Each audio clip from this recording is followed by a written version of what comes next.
Ci troviamo a San Giorgio di Nogaro, proprio quasi al confine tra San Giorgio e Porpetto, dove... L'incidente è attorno alle 10:30 in un'azienda metalmeccanica che opera nell'area produttiva di San Giorgio di Nogaro.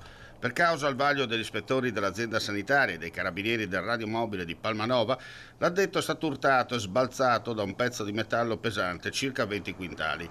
L'operaio è finito rovinosamente a terra dopo l'urto. Soccorso dai colleghi in attesa dell'arrivo dell'ambulanza partita dal punto di pronto intervento di Porto Margaret nella zona industriale Aussacorno. Vista la tipologia dell'infortunio è stato allertato l'elicottero del 118 e proprio con questo mezzo ha raggiunto in volo successivamente l'ospedale di Udine in codice giallo, dove si trova ricoverato per fortuna non in pericolo di vita.